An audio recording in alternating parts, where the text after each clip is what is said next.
24 जुलाई 2022 की यह घटना है। दिल्ली का करोल बाग इलाका। करोल बाग में बहुत सारे ज्वेलरी हाउसेस हैं। आप लोग जो दिल्ली के हैं वो ज़रूर जानते होंगे, और जो बाहर के लोग हैं उनके लिए बताऊं, यहाँ बहुत सारे ज्वेलरी के बड़े बड़े शोरूम्स हैं।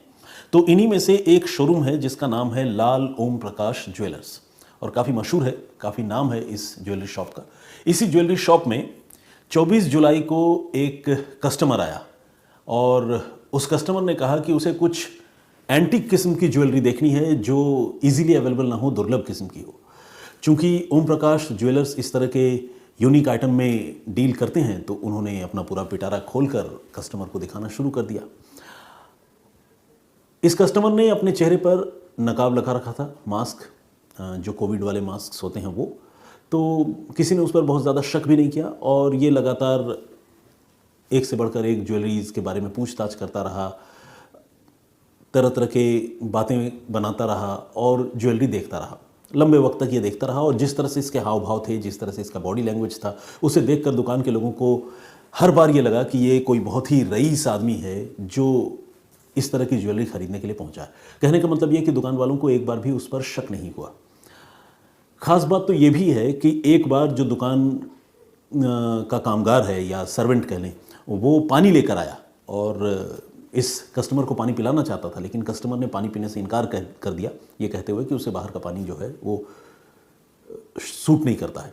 तो अब ये भी अपने आप में एक रईसी वाली बात थी कि भाई बाहर का पानी सूट नहीं करता है, लगता है कहीं से मिनरल वाटर ही पीते होंगे। तो कुल मिलाकर उसने बड़ा हवा बनाया, बहुत माहौल बनाया, और ज्वेलरी देर तक देखता रहा। और फिर देखने के बाद वो अचानक जो है फिर बाद में आकर डील करने और पैसे भिजवा देने, इस तरह की बात कहकर जो है वो वहाँ से रफू चक्कर हो गया। कुछ देर बाद जब उस कस्टमर के जाने के बाद दुकानदार ने अपना सारा जो माल होता है उसे मिलाया और कंपेयर किया कि किस बॉक्स में कौन सी चीज़ थी, सारी चीज़ें आ गई नहीं आ गई, क्या देखा क्या नहीं देखा, क्या ख़रीदा। इन सब चीज़ों का जब उसने हिसाब किताब किया तो दुकानदार के पैरों तले ज़मीन खिसक गई, क्योंकि उसने देखा कि वो जो कस्टमर आया था वो तकरीबन 2 करोड़ 12 लाख रुपए की ज्वेलरी लेकर फरार हो चुका था। अब चूंकि एंटीक ज्वेलरी थी तो उसका वॉल्यूम बहुत बड़ा, बहुत ज़्यादा नहीं था, कोई बहुत बड़ा बक्से की ज़रूरत नहीं थी, लेकिन बहुत बेशकीमती किस्म की ज्वेलरी थी। तो उस ज्वेलरी के गायब होने की बात जब रियलाइज़ की दुकानदार ने, लाल ओम प्रकाश ज्वेलर्स के मालिक ने, तो उनके पैरों तले ज़मीन खिसक गई, क्योंकि अमाउंट कोई छोटा मोटा अमाउंट नहीं था। दुकान में हालांकि सीसीटीवी कैमरे लगे हुए हैं, तो उनको इस बात का इत्मीनान था कि सीसीटीवी कैमरे के ज़रिए वो शायद इस आदमी को पुलिस के ज़रिए पकड़वाने में कामयाब हो जाएंगे। लेकिन एक बार रुपया या ज्वेलरी जैसी चीज़ अगर हाथ से बाहर निकल जाए तो इस बात की संभावना बहुत कम होती है कि वो वापस मिले और उसी हाल में मिले। तो ऐसे में दुकानदार का दिल जो है वो बैठा जा रहा था। दुकानदार हैं संदीप गर्ग। इन्होंने करोल बाग पुलिस में इस घटना के बारे में रिपोर्ट दर्ज करवाई, और पूरा सीक्वेंस जो मैंने अभी आपको बताया वो पूरी कहानी दुकानदार ने पुलिस वालों को बताई। पुलिस ने सारी कहानी सुनी, उसका बयान दर्ज किया और फिर कहा ठीक है आप सीसीटीवी फुटेज दिखाइए।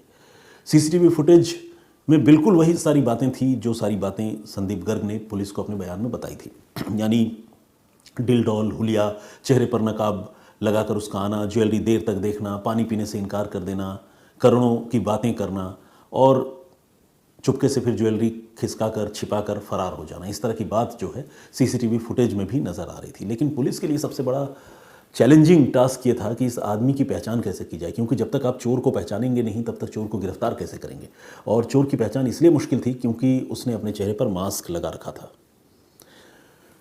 पुलिस माथापच्ची करती रही, आसपास के लोगों से पूछती रही। ऐसे लोग जो इस तरह की घटनाओं को पहले अंजाम दे चुके हैं, कुछ जेल में हैं या कुछ बेल पर चल रहे हैं, ऐसे लोगों के बारे में भी पुलिस जानकारी जुटाने लगी, क्योंकि कई बार ऐसा देखा गया है कि क्रिमिनल जो एक पर्टिकुलर टाइप का क्राइम करते हैं वो जेल से छूटने के बाद या जमानत पर रिहा होने के बाद फिर से उस तरह के अपराध को अंजाम देते हैं, क्योंकि वो उस तरह के अपराध को करने में कंफर्टेबल होते हैं। तो पुलिस जो है ऐसे पुराने चोरों के बारे में भी पता करने लगी और ये इंश्योर करने लगी कि उनमें से किसी चोर ने इस दुकानदार के साथ चोरी की घटना को अंजाम तो नहीं दिया। लेकिन पुलिस की ये कोशिश भी जो है वो नाकाम हो गई और पुलिस को ऐसा कोई भी सुराग, कोई भी लीड नहीं मिली जिससे पुलिस इस चोर के बारे में और ज़्यादा जानकारी जुटा पाती। पुलिस की अलग अलग टीमें इस मामले की तफ्तीश कर रही थी और ऐसे में ही एक टीम को जिम्मेदारी दी गई थी सीसीटीवी फुटेज को बहुत बारीकी से देखने की और उसमें से कोई सुराग, कोई क्लू ढूंढ निकालने की। और आपको जानकर खुशी होगी कि इस कोशिश में पुलिस को कुछ दिनों के बाद कामयाबी मिली। पुलिस ने उस दुकान में जो सीसीटीवी कैमरा लगा था उसके फुटेज को कम से कम 100 बार देखा होगा। पहले पुलिस की निगाह जो है उस खास चीज़ पर नहीं गई, लेकिन जब बार बार पुलिस ने रिपीट कर करके वही फुटेज प्ले कर करके देखा तो पुलिस की निगाह एक ऐसी अजीब या एक ऐसी यूनिक चीज़ पर गई कि पुलिस को उम्मीद बन गई कि अब शायद वो इस मामले को सुलझाने में कामयाब हो जाएगी। और वो चीज़ कुछ और नहीं बल्कि जो चोर था उसकी बाह पर बना हुआ एक टैटू था। टैटू भी कोई छोटा मोटा टैटू नहीं बल्कि काफ़ी बड़े साइज़ का टैटू था, और चोर का जो अपने शरीर का रंग था वो काफ़ी ब्राइट था, मतलब जिसे आप कह सकते हैं कि वो गोरा चिट्टा था, और टैटू उसके हाथ में बहुत ही प्रॉपर तरीके से विजिबल था। इस टैटू में लिखा हुआ था रास राज, इंग्लिश में लिखा हुआ था रास राज। अब टैटू में रास राज लिखा था, पुलिस को ये जानकारी तो मिल गई। अब हर दूसरे आदमी के हाथ में या चोर के हाथ में रास राज लिखा हो ऐसा तो हो नहीं सकता, तो ये एक यूनिक आइडेंटिफिकेशन मार्क ज़रूर था। लेकिन इतनी बड़ी दुनिया में रासराज टैटू वाले किसी आदमी को ढूंढना अपने आप में कितना बड़ा चैलेंज हो सकता है, आप ये सोचिए। लेकिन दिल्ली पुलिस ने इस चैलेंज को भी फेस करने का फैसला किया।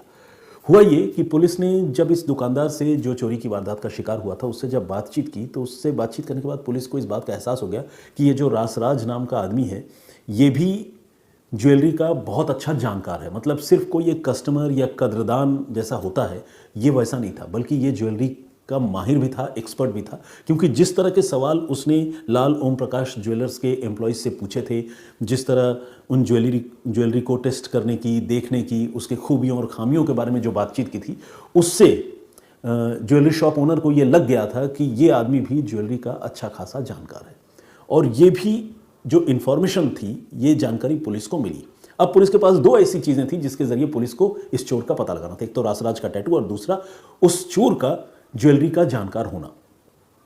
पुलिस को लगने लगा कि हो सकता है कि कोई आदमी ज्वेलरी का इतना बढ़िया जानकार तभी हो जब या तो वो खुद इस धंधे में कभी रहा हो, ज्वेलरी का काम कर चुका हो, या फिर कहीं किसी ज्वेलरी शॉप में एम्प्लॉय के तौर पर वो एंगेज रहा हो।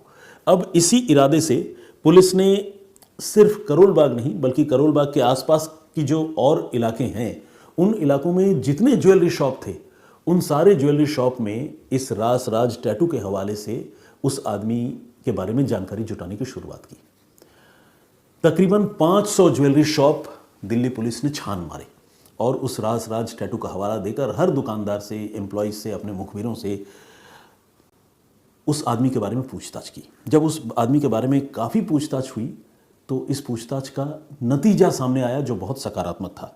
पुलिस ने उस आदमी की पहचान पता करने में कामयाबी हासिल कर ली और उस आदमी का नाम था विक्रांत गौरव। विक्रांत गौरव जो है वो करोलबाग इलाके में ही कभी ज्वेलरी का काम करता था और वो इन दिनों ईस्ट पटेल नगर में रहता था। दिल्ली का ही एक इलाका है करोलबाग से सटा हुआ ईस्ट पटेल नगर, वहाँ का वो रहने वाला था।